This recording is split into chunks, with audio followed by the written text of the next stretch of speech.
நமஸ்காரம். இன்னைக்கு நம்ம சேனல்ல ஸ்வீட் பொட்டாட்டோ அதாவது சக்கரவள்ளி கிழங்க வச்சு ஒரு யம்மியான கிறிஸ்பியான சைட் டிஷ் பண்ண போகிறோம். ஃபஸ்ட்டு இதுக்கு நம்ம சக்கரவள்ளி கிழங்கோட தோலை சீவிக்கலாம். ஜென்ரலாக சக்கரவள்ளி கிழங்கு பார்த்தீங்கன்னா கொஞ்சம் ட்விஸ்டடாலாம் இருக்கும். ஸோ அந்த மாதிரி இல்லாமல் கொஞ்சம் இந்த மாதிரி நீட்டமாக ஸ்ட்ரெயிட்டாக இருக்கிறதா வாங்கிட்டேன்னா சரியாக இருக்கும். ஸோ முதல்ல அதோட தோலை நன்னா சீவி எடுத்துட்டுலாம். எனக்கு ஒரு தடவைக்கு ஃபுல்லாக எல்லா தோலும் போகலை, நான் ஒரு 2 தடவை பண்ணிட்டேன். ஸோ அப்போது க்ளீனாக எல்லா தோலும் வெளியில் வந்துடுத்து. இப்போ இதை நம்ம ரவுண்டாக கட் பண்ணிக்க போகிறோம். அதுக்கு முன்னாடி இந்த தோலை எல்லாம் நான் நம்ம பார்த்து கம்போஸ்டில் போட்டு வர போகிறேன். If you haven't started composting in your house yet then please do. So பார்த்தேன்னா முதல்ல நம்ம சைட்ஸ் ரெண்டுத்தையும் கட் பண்ணிவிட்டு இந்த சக்கரவள்ளி கிழங்கு ரவுண்டாக கட் பண்ணி எடுத்துக்க போகிறோம். ரொம்ப தின்னாகவும் இல்லாமல் ரொம்ப திக்காகவும் இல்லாமல் மீடியம் சைஸ்ட் சர்க்கிளாக இந்த மாதிரி கட் பண்ணி எடுத்துக்கலாம். ஸோ இப்போ பாருங்க, ரொம்ப திக்காக இல்லாமல் ரொம்ப தின்னாகவும் இல்லாமல் இந்த மாதிரி மீடியம் சைஸ். அதாவது எதுக்கு நான் அப்படி சொல்கிறேன்னா, ரொம்ப தின்னாக எடுத்துன்னா ஒரு மாதிரி கிறிஸ்பியாக சிப்ஸ் மாதிரி ஆகிடும். ரொம்ப திக்காக இருந்ததுன்னா கொஞ்சம் வேகிறது கஷ்டமாயிடும். இந்த மாதிரி மீடியம் சைஸ்ட் பண்ணிட்டேன்னா பர்ஃபெக்டாக வேகும் அண்ட் பர்ஃபெக்ட் கிறிஸ்பினஸ் இருக்கும். ரொம்ப கிறிஸ்பியாக கருக்குன்னு இல்லாமல் நீட்டாக சாப்பிட்ற மாதிரி தொட்டுன்னு சாப்பிட்ற மாதிரி இருக்கும். ஸோ கட் பண்ணி முடித்ததும் ஒரு பவுலில் போட்டு கொஞ்சோண்டு ஒரு ஸ்பூன் அளவுக்கு எண்ணெய் விட்டு இதை நன்னா கோட் பண்ணிடணும். இல்லைன்னா அது ஆக்சிடைஸ் ஆகிடும். ஸோ நன்னா ஒரு வாட்டி எல்லாத்தையும் கோட் பண்ணி வச்சுட்டுலாம். இப்போ நம்ம மசாலாலாம் ஒன்று ஒன்றா ஆட் பண்ணலாம். முதல்ல 1/4 ஸ்பூன் மஞ்சத்தூள் சேர்த்துட்டுருக்கேன். அதோட 3/4 ஸ்பூன் மிளகாய் தூள் சேர்த்துட்டுருக்கேன். அதே மாதிரி 3/4 ஸ்பூன் உப்பு சேர்த்துட்டுருக்கேன்.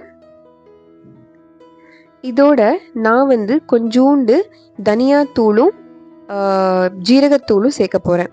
இது ஆப்ஷனல் தான். உங்களுக்கு டேஸ்ட் பிடிக்கும், தனியாத்தூள் ஜீரகத்தூள்லாம் நீங்கள் எப்பவுமே பயன்படுத்துவேள் அப்படின்னா நீங்கள் யூஸ் பண்ணலாம்.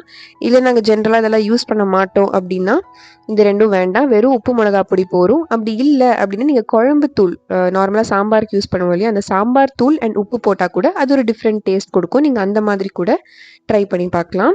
ஸோ இப்போ நல்லா மேரினேட் பண்ணி வச்சுட்டோம்.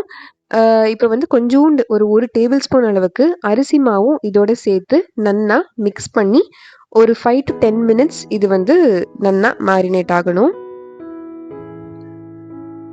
ஸோ இப்போ பாருங்க, அரிசி மாவையும் சேர்த்து நன்னா மிக்ஸ் பண்ணியாச்சு. இது ஒரு 10 minutes நம்ம அப்படியே ரெஸ்ட் பண்ணிடலாம். அடுத்ததாக பார்த்தேன்னா நான் இங்கே ஒரு தோசை தவா வச்சுட்டுருக்கேன். இது ஃபுல்லாக ஆயிலால் நல்லா ப்ரஷ் பண்ணி வச்சுட்டுருக்கேன். ஸோ இப்போது நம்ம கட் பண்ணி மேரினேட் பண்ணி வச்சுட்டுருக்கிற ஸ்வீட் பொட்டாட்டோவை ஒன்றா அதில் வச்சுக்கலாம். ஸோ முடிஞ்ச அளவு இந்த பெரிய பெரிய பீசஸ் இருக்கு இல்லையா, அதாவது இன்கேஸ் ஃபார் எக்ஸாம்பிள் எல்லா பீசஸுமே ஈக்குவல் சைஸ்டாக வரணும்னு இல்லை.